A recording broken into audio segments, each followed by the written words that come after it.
Alrighty, so but let me just settle him down real quick. So when you came in, Yeah, that was crazy. yes, because he missed you, clearly. Yeah. Now, one thing is, when it comes to behavior, it comes from a relationship, okay? So if we have a child who's been like undisciplined, what would we expect? Oh, you'd correct them. Right, but let's say the child's not been disciplined, right? They have not been Oh, corrected. okay. What kind of child do you think that would create? Negative activity and Brat, most likely. Yeah. Yeah, right. And then when you try to discipline them later on, most likely they're going to like talk back or they're going to protest, Yeah, right? So same thing for dogs. I understand dogs. People get dogs for companionship, and they have that buddy relationship. But then when we get issues like reactivity or anything, that's where things get tricky, because buddies, like I don't tell my friends what to do, right? I'm not an authority over them. We're all adults. So same thing for the dog. So if you come across as buddy all the time, that's the relationship. And then the problem is when something happens, then you need the authority. And the dog goes, you're my buddy 99% of the time, and this 1% of the time you want to be the authority. That's not how it works, okay? So I'm not saying you can't be affectionate to him. I just choose when I am affectionate to him, okay? And the other thing is, when he was that stimulated, the reason why we call that redirect or frustration, he started mouthing a lot, is because he was so overwhelmed. And then you came in, and your energy wasn't too bad, but you did come in with some energy, right? That he started going over the top. All that energy has to go somewhere, okay? So the best thing to do is always just ignore the dog, okay? So then whenever he would act up, I could just simply correct him to settle him down. So by the time you actually would approach him, we shouldn't see anything because we dialed everything down, okay? So you want to think, whenever you pet him, okay, petting is a reinforcer. So if you say sit and he does sit, good boy, you pet him, right? So same thing when we're dealing with behavior. If he's giving you like all this like excitement and stuff and you pet him, your intention is most likely to console him or calm him, right? Yeah. But for him and the way he perceives it, it's keep doing this. So you're actually just winding up even more. Okay. Okay, so your best bet is to always correct what you don't want. So if the dog is jumping on me out of excitement, I would correct it either with the e-collar or some kind of correctional tool. And then the dog will learn, like, okay, greeting by jumping is not acceptable. What if I just come up and like wag my tail in front of them? And they go, that's acceptable. And I pet them. Then the dog goes, oh, if I jump, I get corrected. If I just stand and wiggle my butt, I get pet, right? Okay. So then the dog's gonna start opting for that. So it's a balance of both, okay? So, and when we get a guy like this with the reactivity issues, I personally like to praise when they've done something. Okay, so if he's done like I think you may have even asked this, where he behaved well with the dog, and you're like, can I praise him? And I said, sure, but just keep it calm because you don't want to stimulate him because stimulation can lead to reactivity, right? But right there, he had just behaved better or well without reactivity, so that's why we praise them. Does that make sense? Yeah. Whereas most people tend to just praise dogs because they're cute and fluffy. Okay, and that's where the problems happen. Yeah. Okay, now some dogs you can get away with it. Some dogs you can like do everything wrong in the book, but it's a different personality type. Okay, so I always go by the dog. I don't train every dog the same. My training methods are the same, but my approach is different. So if I get a dog that's super lazy, super chill, the owner just wants off-leash obedience and stuff like that, I don't put as many rules on them because the dog naturally just isn't a problem. Okay. But if I get a dog that's highly aggressive or maybe has a lot of separation anxiety, things like that, we have to be more strict because that personality type cannot handle any kind of leniency. Okay? So, questions for me so far? So where does he land in that spectrum? So what I do in the beginning, so for him, in terms of like the strictness, I would opt to be more strict, if not completely strict. And then what you do is, let's say you remove all affection, it's only discipline, right? Let's say it's that extreme. And then you see the change in his behavior. He's not reactive anymore, all that stuff is gone, right? And then a couple of months go by and you decide like, I wanna see if I can begin to reward him with those things again, which is fine. And like, let's say you begin giving him affection again for no reason, okay? And then all of a sudden he starts becoming reactive again. Do you see that? To other dogs? Correct, right? So we go from one extreme of like no affection, only discipline, right? For example, but he does really well. And then we decide 2 months in, because he's done so well, we're going to reintroduce affection. But then when we do that, we notice reactivity comes back. What does that tell us?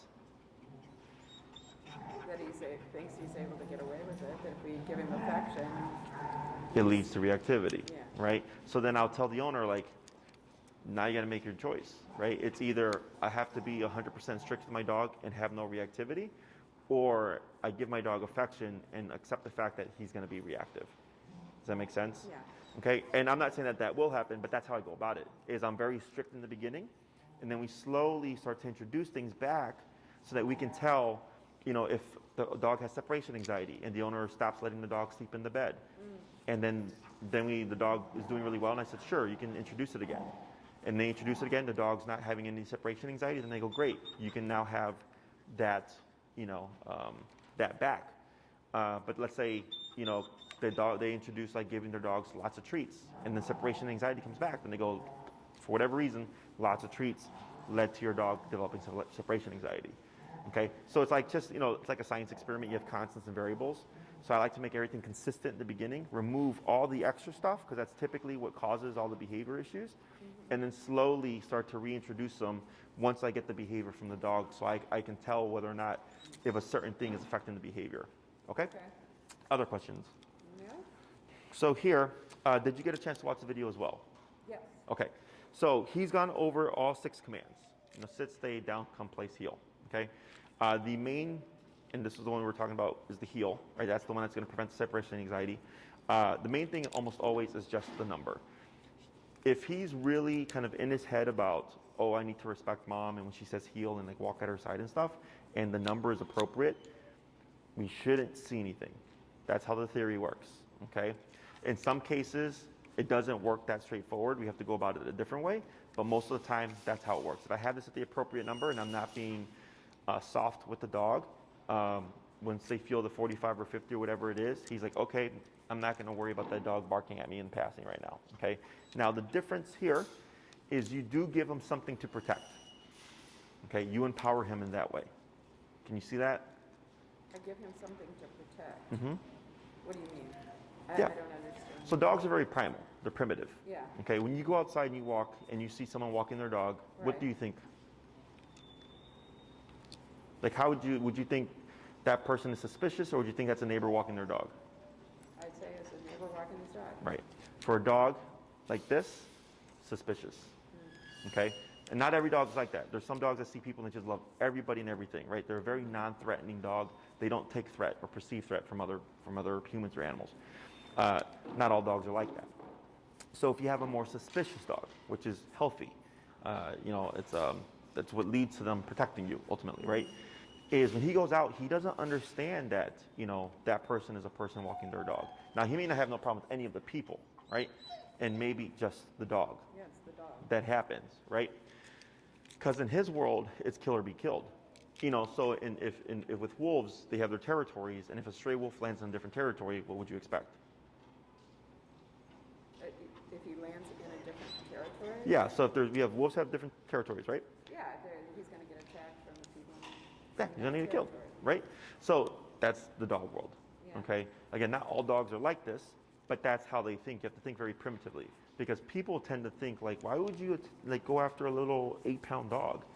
I don't know. He's a dog. He doesn't have the logic that you have, and that's what kind of confuses people, because they're thinking like a human. They're like, that was just my neighbor walking their dog. That was just an elderly man walking his new puppy, right? Because you're logical. He doesn't think that way. Okay.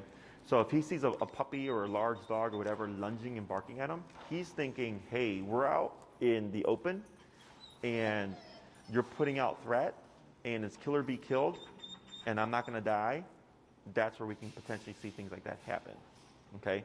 So once you understand where dogs actually come from, in my opinion, it's just kind of, that's why like when you told me about everything, I was like, it makes sense. Okay, because I understand how their brains work. Okay, and I'm not saying it's acceptable. I'm just saying it makes sense. Yeah. Right. So I think with dogs, and especially with a guy like this, because he's, you know, cute and fluffy and everything like that, people's perception is cute and fluffy as opposed to this is a dog who thinks on a primal scale. Okay, does that make sense? Yeah. Questions about that? Yep. Okay, so here, I'm tapping him at 42, and you see how he backed away from you? Yeah. So that tells me at this moment 42 is appropriate, okay? Because he kept inching closer to you. So if I would have been at 30, he could be tapped several times and still be right there looking at you. But once I hit 42, he began to back off, okay? So then this is what we would call our working number. So like if he became reactive, this is where I would start because this was working previously. But if I'm tapping him at 42 and he's lunging and barking, that tells me 42 is not working, right? 50, 60, 70, 80, and then finally maybe on 80, he backs away and stops and calms down. Then I go, okay, in that moment it was 80. Okay, and then I file that away. So the next time I see a dog to be ahead of the game, I'm already at 80. Okay, because I'm not going to waste time. Because the more time I waste, the more he gets to practice that behavior, the more rewarding it is. Okay. Okay? Yeah. Questions? No. Alrighty. So what we're going to do here is I'm going to go and hand them to you. I'm going to coach you through it. I'm going to just see what you remember from the first class, and we're just start stacking things on top of that. Okay? Questions? No. Alrighty. So I'm going to hand this to you. And then if he starts to jump on you, what you're going to do is you're just going to pull up and tap on the button to correct the behavior. Okay? There you go. Now, when we did the tap, there you go, good. When we did the lesson, is he on your left or your right? He was on my left. Okay, so go ahead and place him so he's on your left, up on your leash, and tap once you're ready. And you're gonna press that bumpy button on the side there, Oh, the bumpy one. the bumpy one. Yeah, this one is just a vibrate function, Oh, okay? Yeah, so vibrate, up, tap, there you go, and relax, okay? So in the video with Enrique, he was explaining how we condition all the behaviors, okay? So this is pressure, okay? The e-collar is pressure. Every time his muscle contracts, pressure is perceived as discomfort. So growing up, we have peer pressure, right? In this case, we have electronic pressure.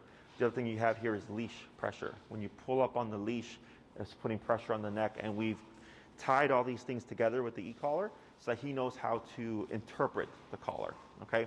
So in the video, like for like laying down, you saw Enrique pressing down and tapping until he went into the position. I did not see that. It's all in It's all on the same one? yeah, it's all in the same one. Oh. About 40, it's like 45 minutes. So it's a really long video. Okay, I didn't see the end of it then. Yes. Okay. It's towards, I think it's like in the middle towards the end. Okay. But I know it's in there because I put it together. Okay, good. But yeah, all 6 commands that he's learned are in that video. Okay. Now, the main ones that you need to worry about are, of course, this, and then just knowing how to use these tools. We just layered this over everything because people tend to think if your dog knows how to sit, you just put an e-collar on them and you shock them and they don't sit, and that's incorrect. We have to shape the behavior using leash pressure and the e-collar so that he learns how it turns off. Okay. So here, the main thing you want to remember is just that number. Right now it's 42, but we're, of course, in my facility. It's quiet here other than this group of dogs playing. Maybe different when you're outside, okay? So what we're going to do here is I'm going to have you just show me what you remember from that first class, and then I'm going to catch you up on what he's learned. Okay. Okay? So I go. just remembered heel and then turning around. Yep, and the walking and stuff. Yep. So go ahead and just do that real quick.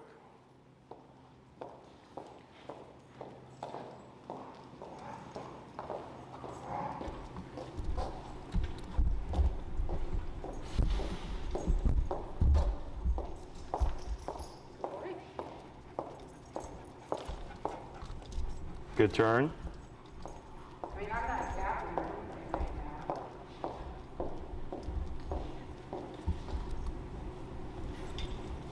Good. And yep, forward.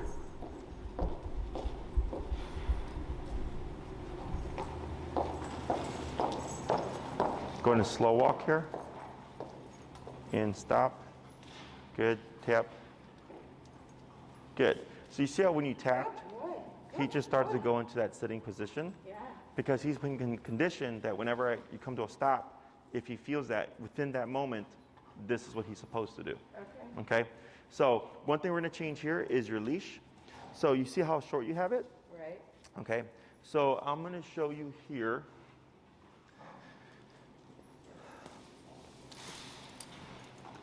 Is what we call the trainer hold, okay? So on your left hand, leash like this. You're gonna take about that much, that's good right there. You're gonna just put that over your pointer finger, like this. You're gonna have these fingers on the outside, like that, and you're gonna just close down, okay? So, and then now relax, good. So if you look at your leash here, you see how there's a little bit of slack there? Yeah. Okay, so what this is I call it the trainer hold, is this acts as a lock, okay? So should there be a lunge or anything, he should not pop that leash out your hand. This is just a secondary lock, okay? So that this way, because most people tend to do a lot of this, and this will end up to breaking fingers. So we just take up a bit of that slack because you want him to have some space here. And you would only do this like when you have nice open space, okay? If you were to see a dog approaching, you would shorten that and step aside like I told you before. But here, when we shorten it that tight, you're actually creating tension, okay? Tension feeds into more tension. So most of the time when people see a dog, especially when they have a reactive dog, they start doing this, right? And I've had plenty of people have puppies, and over the course of that puppy's life, because they're always pulling back and adding tension, they create an aggressive dog, okay? Because pulling back creates negative tension. So then every time the puppy sees a dog and you pull them back, they're associating that negative tension to the dog. Well, then I've created an issue because that's what I've been doing. Everybody does it. It's very, very common. That's the most common form of dog reactivity or dog aggression issue, is that people did that all through the dog's life until it develops from a friendly puppy to a frustrated puppy to an agitated puppy to then an aggressive dog, okay? So here, by doing that, it kind of limits your ability to add intention, okay? Because if you have to add intention, you're gonna have to do a lot more now, because now you have to move your arm. Whereas if you had it super short, he didn't have any opportunity. Now the other thing here is, if I have a nice slack leash like this, and you're walking with him, and he's at your side, and there's all this stuff going on, and he's got a little bit of slack there, what does that tell you?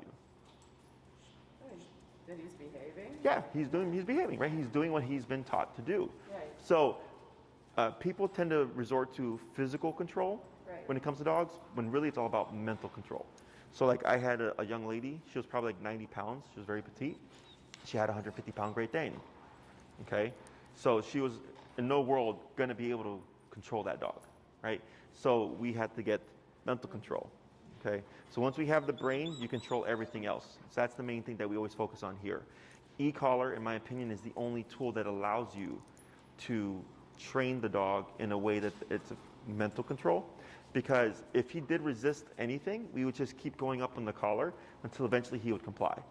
So for him, he's thinking he made the decision, and that's what led to the pressure going away. Does that make sense? Yep. As opposed to like physically forcing the dog to do something. You did all the work.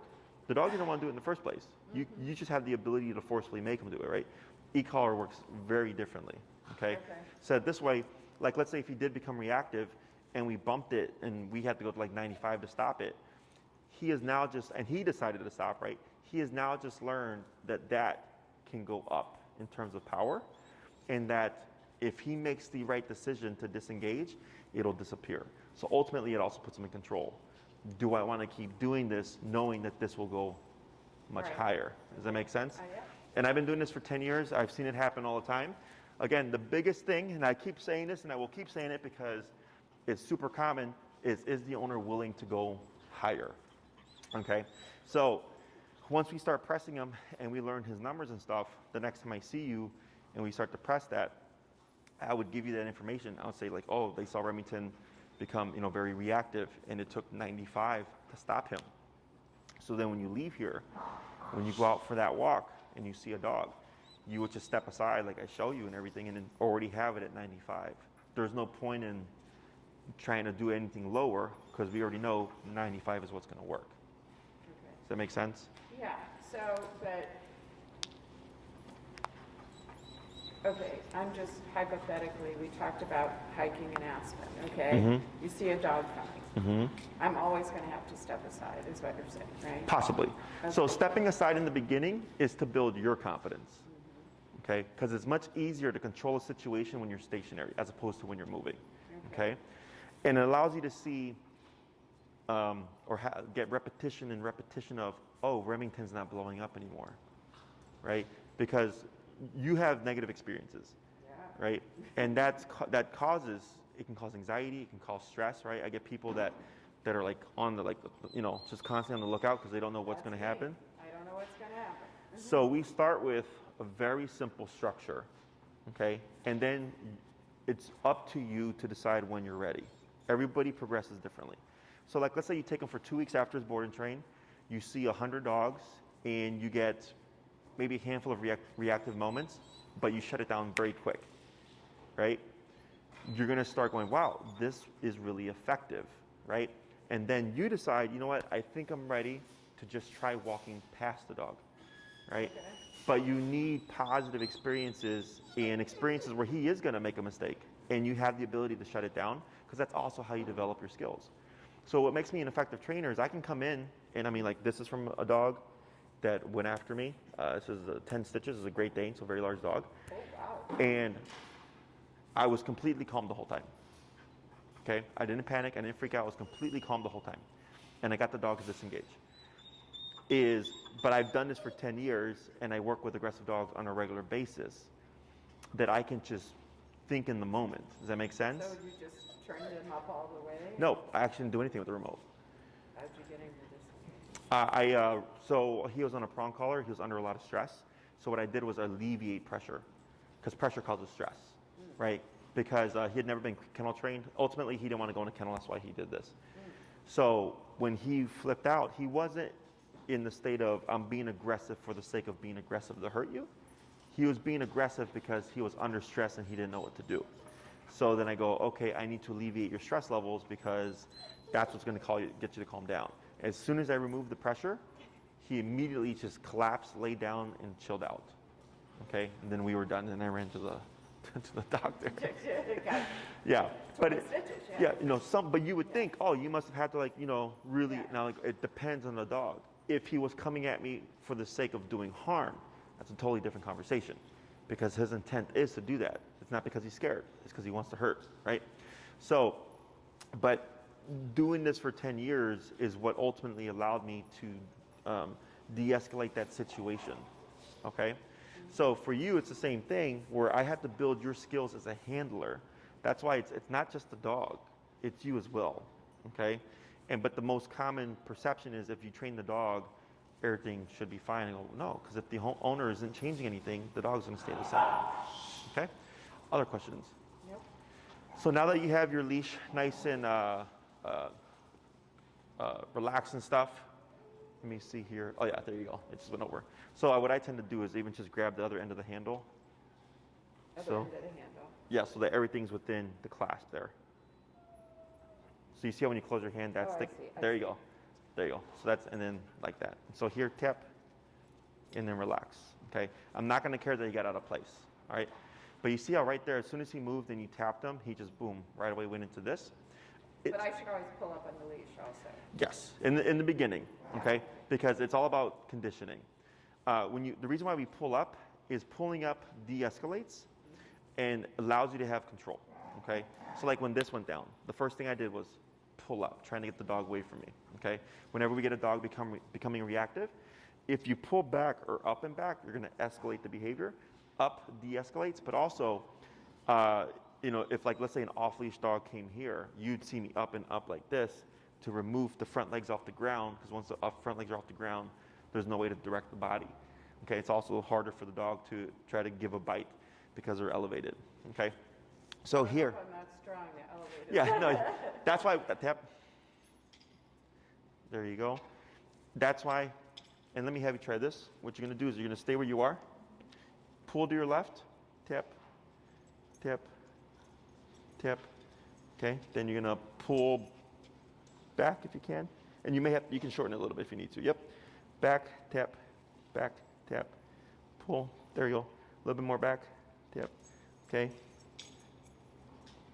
And now let go of that extra leash you took up. like that, and then relax. Good. Okay. So right there, with no words, you got him right back where he was. Okay. So when you have the appropriate number, it should never feel like an argument with the e-collar. Okay. See how like it took maybe a handful of taps, but ultimately like 2, and he moved here, then 2, and then he moved back, and then eventually those tap, boom. It was pretty straightforward. So if you're ever working with him and you're like, man, this is not easy, or this is very difficult, or he's not listening, it's all about the number. Okay. So what was he doing there? Just testing me to see if he could move around? Because he's still excited from seeing you. He's getting frustrated, right? So then he starts to fidget, and I let a little bit of it slide, but then it got too out of place, and I was like, well, this is a good example to show you just how simple the e-collar can be. Okay. So the way he was able to figure this out is because of leash pressure. Think of the leash as communication between you and him to you. Okay. So if I'm walking with Remington and I feel this tells me he's sniffing something over here. So I can correct that, boom, and we keep on our way. Now, the other way is if I see a dog and I pull back. Now I'm telling Remington, hey, I'm concerned, or I'm stressed, or I perceive something bad's gonna happen. And you're thinking about his reactivity, but he doesn't think, oh, she's thinking about my reactivity. He's just thinking she must not like it when this dog's around. Does that make sense? Yeah. Because we're thinking on different scales here, right? Because remember, you're logical, you're aware of the world and the laws that protect us and all that stuff. He is not. He's just thinking, I'm with my mom, I'm with my family, and if I perceive threat, it's my job to protect us. Okay? So even though it could be a little puppy or a small dog or a non-threatening dog, an old dog, whatever, in his mind, it's kill or be killed. Okay? So that's why here, we need to have that structure, because by doing this, and when you step aside and you remote him and everything, and you're putting discipline in the brain, you're telling him, don't worry about that dog. Okay? And if he does become reactive, it's not a bad thing. It's an opportunity for you to teach him that that's not acceptable. Okay? So like here, when we work with him, if he becomes reactive and we correct him and all that stuff, we then have to transfer that to you. Okay? So then he starts to transfer, at Jesse's facility, when I saw dogs and the dogs came in my face and I tried to act out, there was a consequence. But that's at Jesse's facility with Jesse and Enrique and Brianna and Corey, right? It's not going to immediately transfer to you. So that's why we have to do these lessons so that he starts to go like associate that stuff with you. So what makes e-collar so effective is once we try that and you start tapping him and stuff, he's like, oh, mom taps me just like Jesse and everybody at the facility taps me. So then he starts to transfer what he learns here over to you, okay? But if you're not, again, at that appropriate number, he's going to go, oh, wow, mom's tapping me for barking at a dog, but it's only on 45, when really it should be 95. Okay? So it's very simple and straightforward. It's just a matter of just reworking your habits, giving trust, because that's part of the process, right? And the trust is like, I trust that you're going to behave yourself, and if you don't, I trust in my skill set to get you to behave yourself. That's how I think about it. Okay? So I could have a dog being reactive for 5 to 10 minutes, and I'm sitting there, and most people will be panicking. I'm sitting there, and I'm trying to figure out the answer, right? Trying not to rush things. And eventually, I stop the dog. And it might have taken me 10 minutes, but I learned a lot of information in that 10 minutes. So the next time I get that particular dog in reactivity, I know exactly where to go. Okay? Because I trust in my skills as a handler and as a trainer to be able to get the dog to behave themselves. Okay? So it's just getting your confidence to be to that degree. Okay? Which is, it takes time and practice. Questions on that? Okay? So I'm going to have you go ahead and move forward again. You're going to keep that leash slack like how you have it.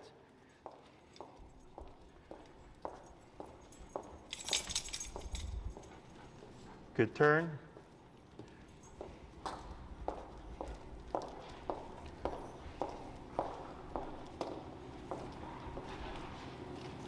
Good. You're going to slow to a stop here. Tap. There you go. So now, we're going to start going to some formalities. Now, with the previous training, did they teach about leg movements? Okay.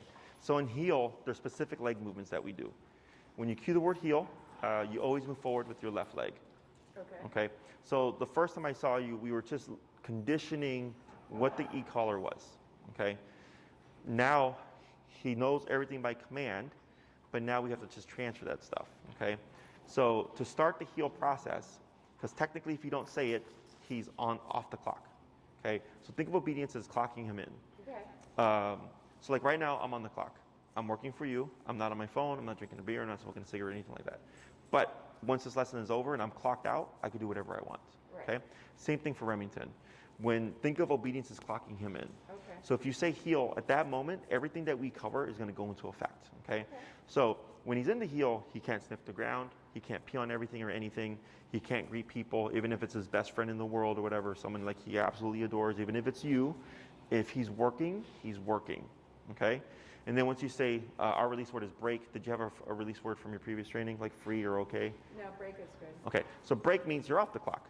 Right. So if I'm walking with Remington, he's in a heel, and we pass by dogs or whatever, and we pass by distractions, he's on my hip, I come to a stop, he should automatically sit, and then there's the grass here, I would say break, and then break means your job is done. Okay, that's when he gets to pee and poop and then roll around. If it's like an off-leash area, that's where you would take the leash off, because that's where, because now he's off the clock. And then once you decide, okay, we're walking back home now, heel, tap, boom, now he's back on the clock, okay? So it's very black and white. People tend to interpret the heel as the dog not pulling that much, okay? So like right now, Remington is right shoulder to your left leg, okay? That's the perfect heel position. So it's either his right shoulder to your left leg or a little bit behind, never forward, even a little bit, okay? Even if it's an inch. If he's an inch ahead, that's too far. That means he's gonna play with that, okay? So people tend to go by, so if like Remington were to be here, they're like, oh, but he's not pulling that much. I go, but it's not about pulling that much. It's about heel is a very strict position command, okay? So if you let that slide, next thing you know, reactivity is gonna start to come back because now there's a gray area, okay? Even if Remington stops to pee or poop or something, which is why we walk our dogs most of the time. The reason why you don't allow it there in the heel is because, again, you're logical. You're thinking, oh, he just had to pee or poop, so I'm going to let him do that. But if it's in the heel, if he can leave your leg or break the heel to simply pee or poop, which is a tiny little thing, then he can leave your leg to become reactive, which is a bigger thing. Does that make sense? Yeah. So that's why this has to be very strict. And then when you're stationary, his job should be this. I'm sitting right at mom's side. I don't move, okay? Earlier, when he was getting frustrated and we were correcting him, right? As you learn more, you're going to start to be more strict. Does that make sense? Yeah. So what you're going to do here is you're going to cue the word heel, and you're going to move forward with your left leg, okay? You're going to just walk a little bit. You're going to slow down to a stop like you did. Hey, Corey, would you turn off the blower, please? And then you're going to repeat that exercise 5 times, just to start conditioning yourself to get that pattern. Okay. So it's going to be heel, left leg. You'll walk for a little bit, come to a stop when you're ready. Remington should stop with you. If you see Remington already going into that sitting position, no need to do anything with the leash or the collar. Okay? If Remington is getting distracted or not going into the sitting position, you would then tap and use that leash to reinforce it. You would wait a moment, heel, and then left leg again. Okay? When you're ready, heel. Heel. Good.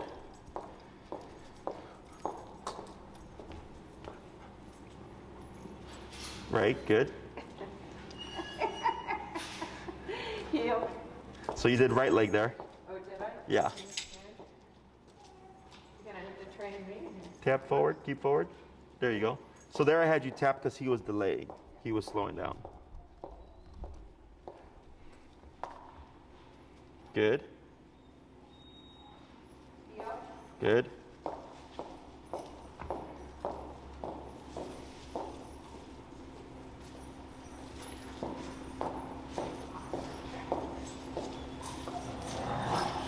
Good. We're gonna do 2 more. Heel. Heel. Oh, I started on my right. Okay. You actually did your left leg, but you didn't say heel. Tap. That's okay. He's just a little excited. Heel. Heel. As you do this more with him, that little kind of pass around he did there should start to go away. Very good. Okay? So that's the easy part of the heel. Okay? Now we're going to go into the hard part. So heel is very much like dancing. In dancing, we have a leader and a follower. An experienced dancer can make an inexperienced dancer look good because they know how to lead very well, okay, using body language. So with the heel, it's the same. So since Remington is on our left side, that's why you say heel, left leg, or you do move with your left leg, because he sees that, and it's the closest leg to him, that becomes his visual cue of now we're moving, okay? So in more advanced training, left leg means walk with me, right leg means you don't move. Oh. Yeah, okay? Okay. So it sounds fancy. It's really just making sure you always move with the consistent leg. Okay. So we have turns in the heel. So the last time we met, we were talking about the correctional turns, like this. Anytime Remington would get ahead, you would turn and tap always to the immediate right. In his case, because he already had training, we had to like just force it and catch him off guard, right? So if Remington is paying attention and you just about turn like that abruptly, it's unfair. Right. There's no communication there, right? So what we did last time was technically unfair, but I needed to do it in order to condition him what the collar meant. Right. Right. So here, not that he's got that conditioning, when you say heel and you move with that left leg, when we make left turns, or what we call crossover turns, because you're going to be crossing over Remington, you're going to lead it with your right leg, okay? So it's going to look like this. Remington's on your left, you cue heel, forward to left leg, you're moving, you're going to want to slow down at least 3 steps, and you're going to cross over using your right leg at a sharp 90-degree angle. Then it's going to be left leg, and then you're going to cross over again with your right leg, and now you're going the opposite way, okay? So then if we're walking, I slow down at least 2 to 3 steps, right leg, right leg, and then you could pick up your pace. You would slow down, and then right leg, right leg, okay? So if you do this correctly, if you're on a standard sidewalk, you would fit within the sidewalk, okay? So if you're turning and you land like in the grass or something, we did something incorrect, okay? Most likely took too many steps. The other turn is the pivot, or the 180 pivot, which is what you're doing the last time. But this one is when he is paying attention, okay? So if Remington is not paying attention, you just turn, you tap, you go the opposite way, okay? If he is paying attention, that would be unfair. We want to communicate. So then it'll be slow down. And then you're going to do left, right, left, and now you're going the opposite way, okay? So left, right, left. Okay? So the reason why we do this is it gives him, he sees the leg extending, and he'll start to curve around you. And by the time you come back this way, he should already be beside you. Okay? All of this is done without tapping. Without what? Without tapping, or without the e-collar, because you're communicating through body language. Okay? Now, if Remington is ahead of you, right, and you try to left turn, it's not going to go well because he's not paying attention. What would you want to do here? Tap to get him back next to me, right? And what else? Turn around and go the other Correct. You would turn and tap, line them up first, and then you would go into the right, left, right to do the turn. Okay? So we're going to start with the crossovers first because the crossovers are the hardest for people to learn.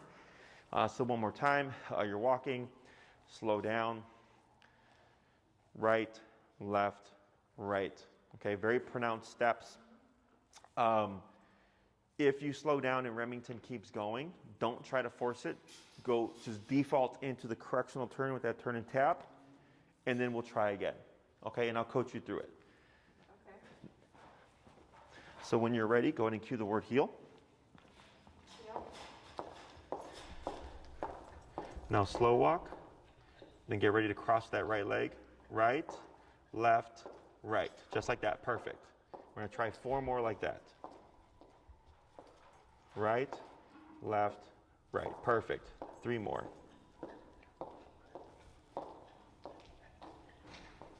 Right, left, right, perfect. And what he does in response, as long as he's not passing you or anything, is perfectly fine. Right, left, right, perfect. And 1 more.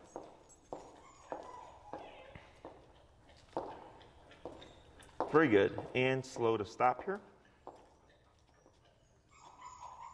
There he goes. Good boy. Very good. Good boy. You're so good. So now we're going to do the pivots. That's going to be the left, right, It's okay to left. like praise him. You can praise him. I would do calmer praise because remember, we don't want to overstimulate him because overstimulation leads to reactivity. And this is like when you're out in public. If you're inside the home and stuff, and you had a good walk with him, I don't care because now you're outside of the you're back inside. My only thing is if I stimulate the dog and he's excited or high energy, and then he sees a dog, it's just going to escalate. Okay. So now you're going to cue the word heel, and you're going to go into those pivots. Heel. So it's left, right. Yep. So extend the left, back on the right, forward to the left. There you go. 4 more like that. Right, left. Good.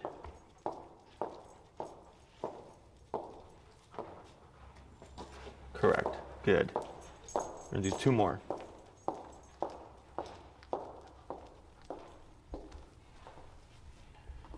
Perfect. And then last one.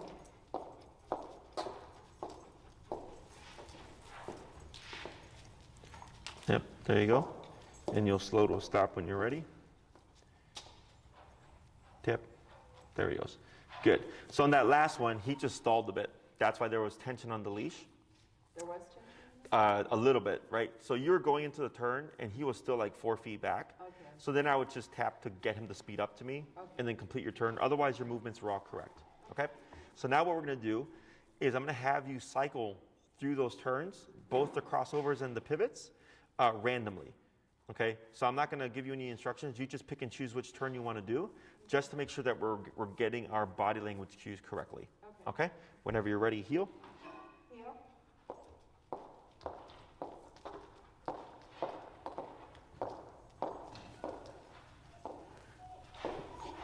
So you saw that one was awkward? Yeah. Did it feel awkward? It felt a little awkward. Do you know why it was awkward? He was a little in front of me, maybe? He was actually doing well. You didn't slow down. Good pivot. Yep, forward. There you go.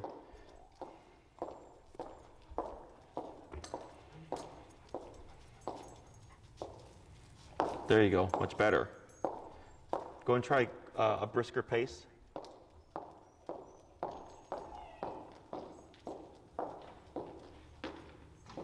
Perfect. There you go.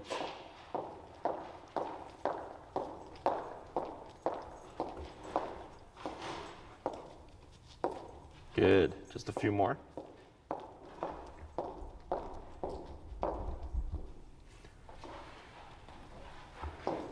Good.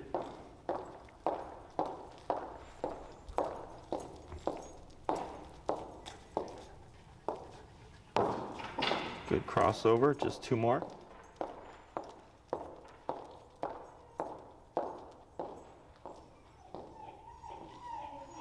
Good. And last one.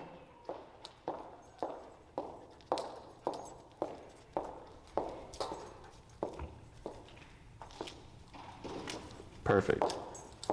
I'm going to come to a stop when you're ready. Excellent. Okay, so that level of focus and attention is the same level of focus and attention we would want outside. Okay? You did good. Yeah, no. He's been easy to work with. The obedience stuff is always the easiest part. Okay?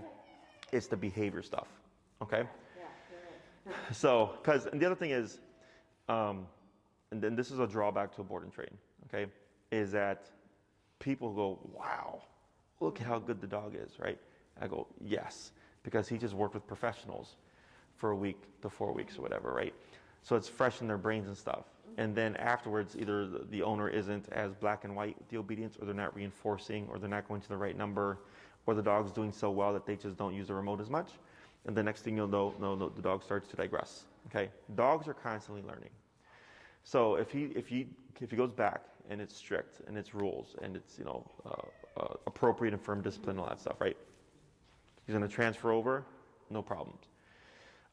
If it's going back to how things were, he's going to go, oh, I'm done with boot camp now. I'm back home again. right? And I get whatever I want, whenever I want. I get spoiled, I get pets, and I get treats and all that stuff. Then he's going to start to go back to how he was, okay? Because he's learning, oh, it's not the same thing. Or it starts off strict, and over the course of time, it gets more lenient. Then he starts to learn, like, oh, I can get away with this, and then I can get away with this, and then this, and next thing you know, we have reactivity again, okay? So just like with humans, our laws don't change. And if they change, they take time to change, right? Red always means stop, green always means go, yellow always means slow down, right? Stealing is always going to be a crime. But for him, he doesn't think that way. He doesn't think these rules are ever present. It's just whether or not are you reinforcing them. So then if one day he decides to do a little rough at a dog and it goes unchecked, he goes, oh, for the past couple of months I was being corrected for this, but I just barked and nothing happened. Then the next day, tries again, goes unchecked. And then the next day he tries a bigger one, right? He's gonna start learning, oh wow, there's no longer consequence for my behavior anymore. I can do this again, okay? I have a question. So we go home, and in the house, he doesn't have his collar on. Right, that's fine. So he's at the table begging. Do I just say verbally, down, or? So if you don't want the begging behavior, we would correct it, and I would correct that using a different means, okay? Because he's not always gonna have the collar on, right? So like we use what's called a bunker. It's just a rolled up towel, okay? And then you can use rubber bands or hair bands to keep it shape, and use it to literally just bonk the dog, okay? Or whack them, because there has to be a physical consequence for something you don't want, okay? The problem with that approach is that because it's confrontational, right? It's you and the dog, people tend to veer away from it. E-collar is easier because there's a disconnect.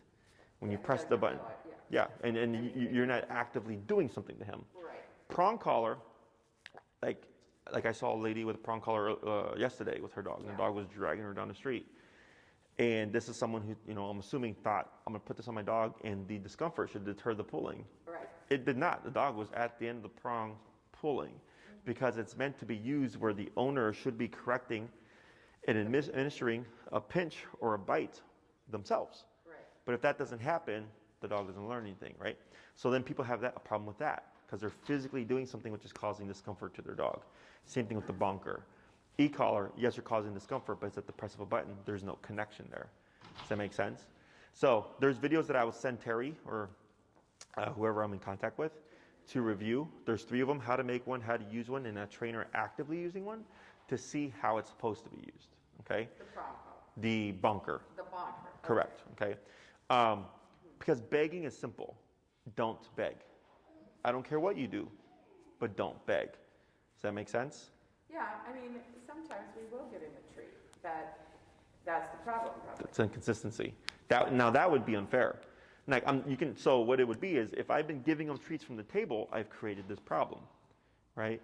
Now, the way to unteach that would be I start giving food or stop, and maybe he just stops begging because he's like, I don't get anything anymore. That would take the longest, and it might not work.